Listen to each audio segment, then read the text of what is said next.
This is the Schmo with the Pro, the OG, James Krause here in Beantown. UFC Fight Night, how we doing? Great, glad to be here. The weather was beautiful, the view's beautiful. The weather's not anymore, but we're here. We have fights. I love fights. Ready to rock. Cornering Sean Woodson, making his debut, coming off that impressive victory in Dana White's Contender Series. Yeah, he looks a tough kid, 8'4" at featherweight.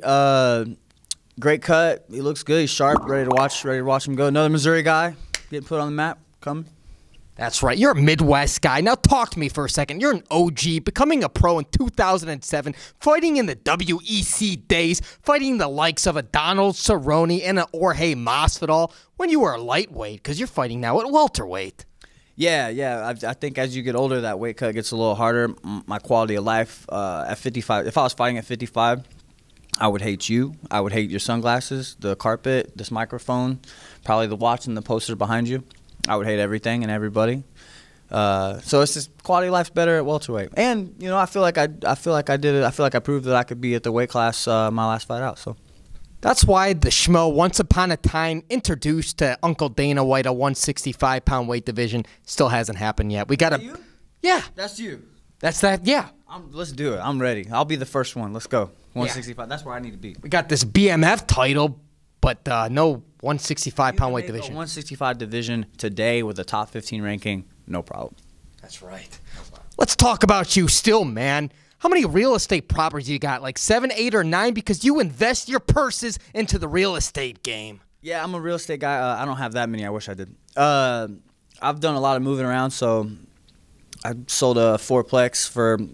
I'm an Airbnb. I kind of found my niche. Airbnb is where I like to be. So working on, I have 2 Airbnbs right now, working on just like a single family home, and I'm in the middle of a flip, and then obviously the house that I live in as well. So the flip will purchase another Airbnb and then keep doing that process, repeating that process. The Schmo's working on getting you a show on HGTV. That's good. I mean, I feel like they've done that a lot. I don't think I'm quite as cool to be on that, but hey, I would love to do that. I'd live a pretty boring life, actually. I don't think I'm very exciting at all, actually, to be right. Yeah, it's all perception, I guess. For me, it's just every day. You just do this stuff every day, and like I said, I pretty much just wake up, train, eat, train, buy some houses in between somewhere. That's about it. So. You prefer coaching or you prefer fighting? Because you're good at both of those. You got to fight November 16th in Brazil. Sergio Moraes. The Schmo saw you down under, cornering Megan Anderson. Impressive victory there in Melbourne, Australia. Yeah, I feel like I've been fighting for 13 years. Pro and amateur, I have over 60 fights. I don't know when I'm going to retire or when I'll be done, but obviously it's a good segue for me to go into coaching. I enjoy coaching more. I feel like I'm better at coaching than I am fighting.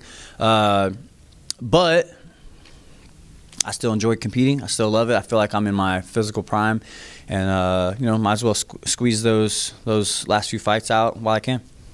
Where have you seen the evolution the most in the MMA game from when you first started to where we're at now? Yeah, I feel like the sport goes in phases, right? So like when it first started out, jiu-jitsu kind of dominated.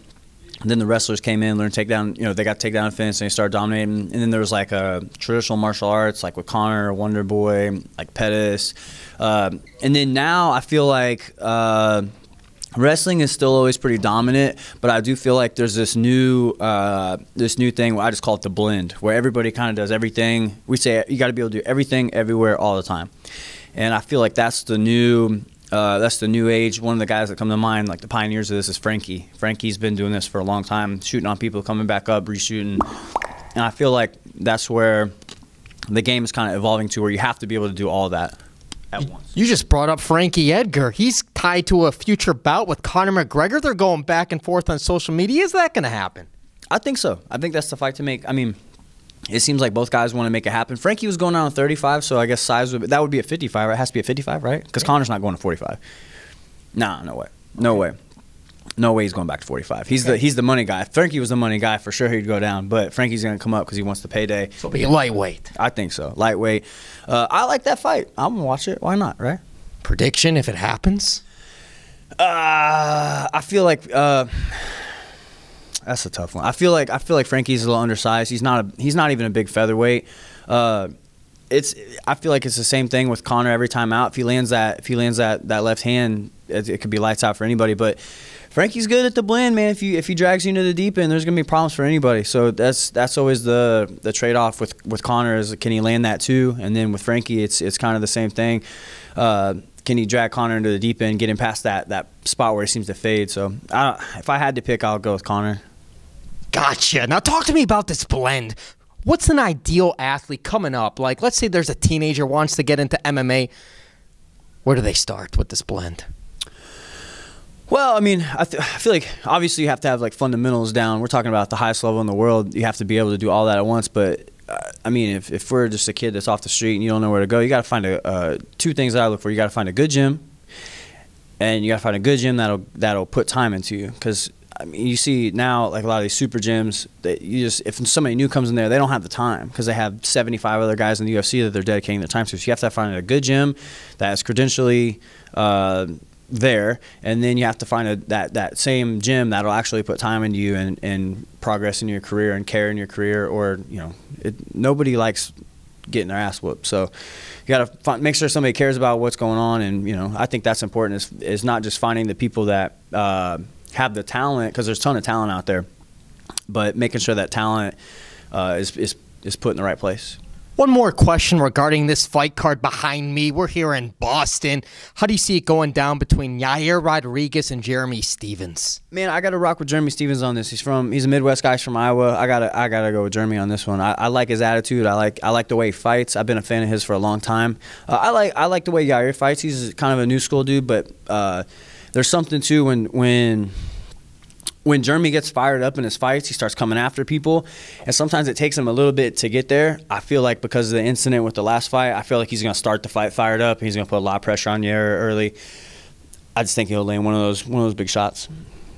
How do you think that's all unfolded now with the eye poke and everything like that? You got the fans throwing things out. You got Michael Bisping talking to him in the ring and Yair Rodriguez throwing him off. How does that all make out? Just part of the fight game?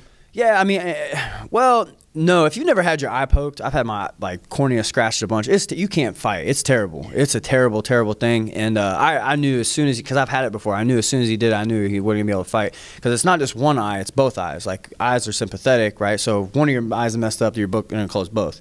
But in terms of like the crowd, man, those people should be ashamed of themselves on how they handled that whole thing. I get you cheering on your hometown guy, but you can't. That's not the way to do that. I guess I would never, if I'm the UFC, I would never want to go back there again. Just obviously security reasons. No fighter would want to deal with that. So you have to think about that. If you're a true fan of the sport and you're wanting to support the UFC in the events coming there, you have to act accordingly. So.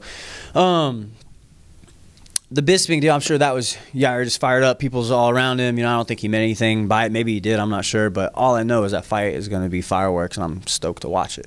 And we're stoked to watch you November 16th. If you get the result you're looking for, you're comfortable, you got a family, just had a son, your second one in August, you're training. What's in line for you if you get the W November 16th? That's so hard for me to I never really know a future thing, because I don't ever like to look past who I'm fighting. I mean, everybody, especially a guy like Sergio, he's super dangerous. I feel like I definitely possess the skills to beat him, and I definitely think I will beat him. But you can't look past a dude like that. He's got some legitimate wins.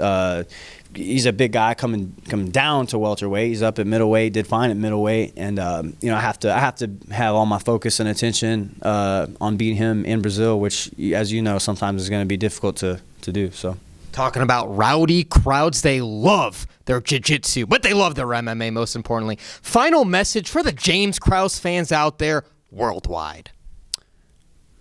11/16, Sao Paulo, Brazil. I think that's ESPN Plus. Watch me go to work. He's the pro, I'm the schmo. In Boston, UFC Fight Night. We're out.